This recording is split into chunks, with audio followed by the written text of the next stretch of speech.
Hi everyone, this is my February wrap up.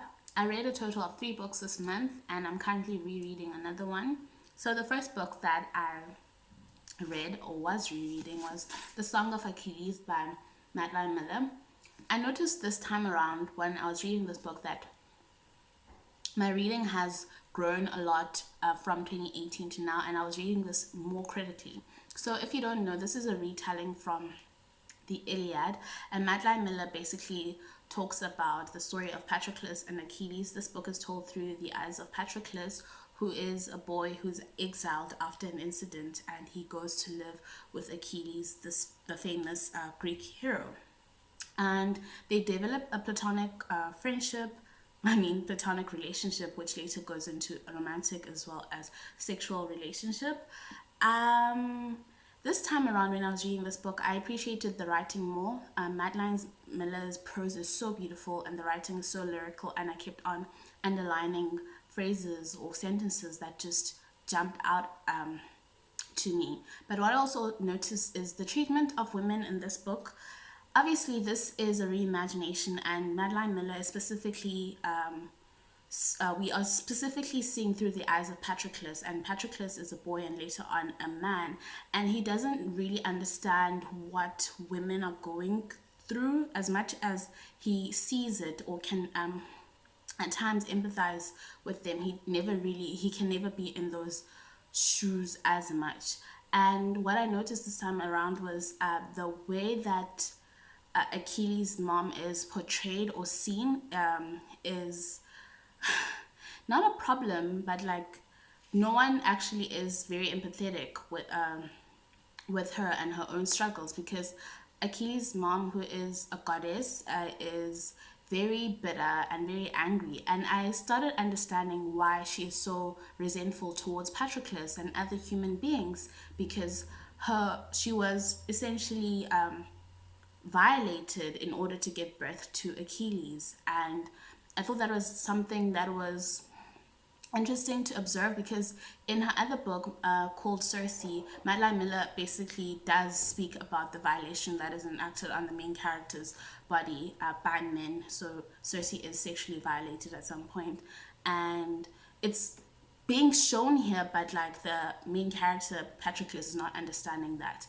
And then the other character that I thought things could have been done differently with is Bresis, who is captured during the raids, and Patroclus convinces Achilles that, oh, take her so that one of the kings doesn't like brutalize her and sexually violate her.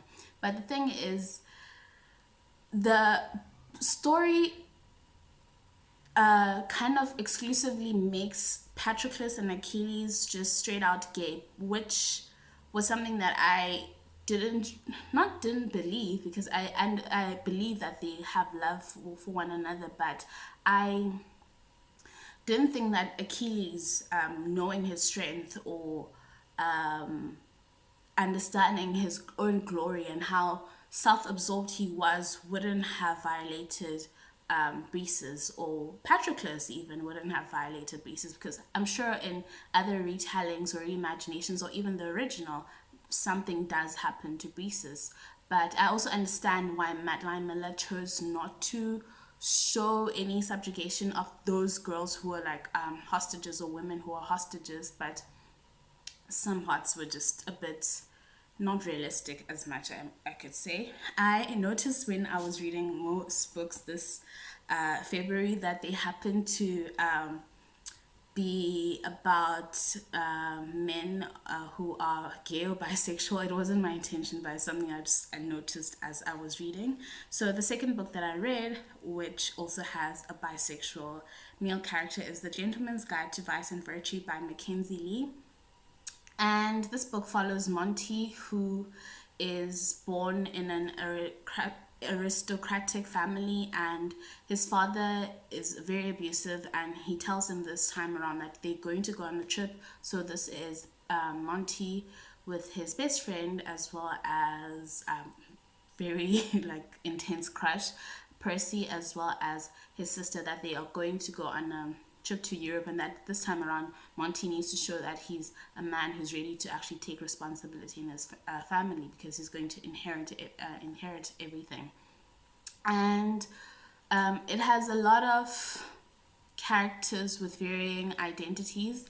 So Percy is a biracial character, and we see throughout the book how he's treated because of his race, because he's a black man in or biracial black man in 18th century Europe, and the slave trade is happening, and the way that people are talking about the slave trade or talking about him, believing that as a slave, was something that was interesting to observe.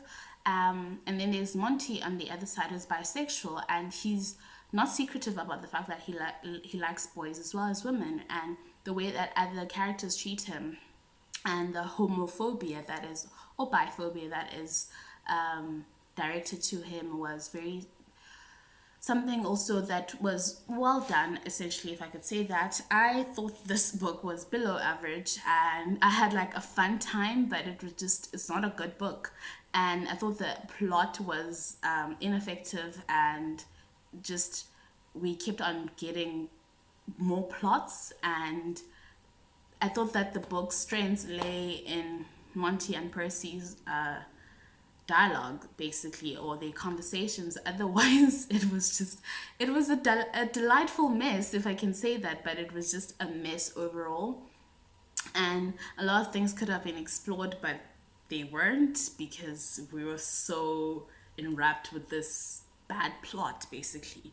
And then the third book that I read slash listened to was Call Me By Your Name by Andre Aciman. I watched the movie in 2018, and it's a very beautiful movie, and soundtrack, everything. It's a really well made movie, and I thought that the prose in this book was very beautiful as well, and very poetic.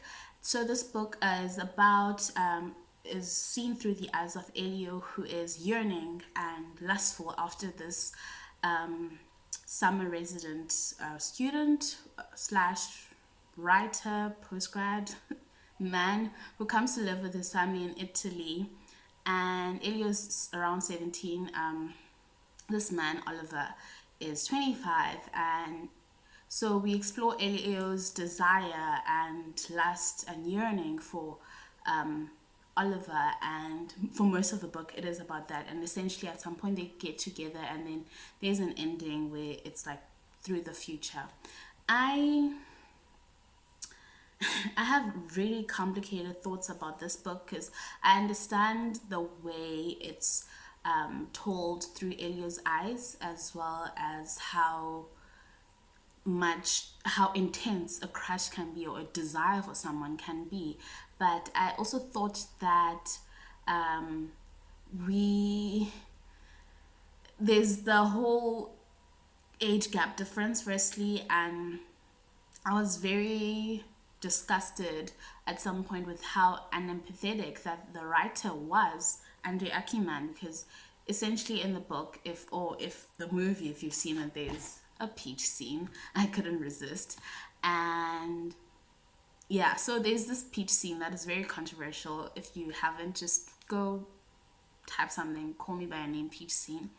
And afterwards, the writer specifically does this. A lot of male writers do this, of speaking about using rape as a metaphor, and it's so unempathetic, and it's such a lazy way to write about something, because he could have just said that someone was limp and they were just so tired after doing something sexual, but they just chose the route of using rape as a metaphor because they think that they're special, or it's something.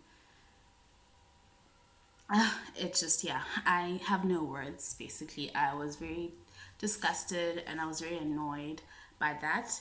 And then a book that I'm currently rereading, which happens to be one of my favorite books ever, is Simon versus the Homo sapiens Agenda. And I noticed that this time this book has a lot of added bonuses at the back, and yeah, so I'm ready to read a lot of the bonuses, I guess. I noticed something. I'm not the only one who's noticed this, but a lot of white women, there's a lot of white women in the young adult fiction group who write a lot of stories about gay boys. And I'm not trying to say thing is bad or anything. I'm just observing that thing exists, basically, as Lindsay Ellis would say. And um, and also just like how these books have a lot of commercial appeal and the audiences for these books. So who are they writing for, and what is my own participation in that as well as a person and reading these books and young adult books, because I can't I can't like do this, like paint all of them in one brush, but like this is a gay fic that is very popular. It's a fiction book, actually, literary fiction that is very popular. So is this. So is Gentleman's Guide to Vice and Virtue. There's another one, Red, White, and Royal Blue. So there's so many of these books, and just looking at the demographic on social media and like who is reading them and who the targeted audience or who's like eating up them up the most, especially with Love, Simon the movie. Because gay men specifically have spoken about how they went into, or not like they went into, but like they saw how the movie specifically was so pushing a specific narrative that, hey, gay people are just like you. I mean, they are, but it's just the gay experiences or queer experiences won't be the same as heterosexual experiences, essentially because heterosexual people have been marginalizing and oppressing straight people, I mean, queer people for so long and in different ways, obviously. So it's just something that I'm observing, and I'm trying to locate where my position is in like this whole thing, and what it means if I'm participating and actually reading these books, and where actually am I supporting books written by queer writers, as well as am I reading enough books where women fall in love with other women. And I'm not trying to centralize as well, because I don't necessarily believe that only gay or lesbian people should write or make art by art that includes gay or lesbian people. I don't necessarily believe that, but I'm just like looking at who gets allowed to make specific things. So yeah, that was my rant, and I will see you when I see you.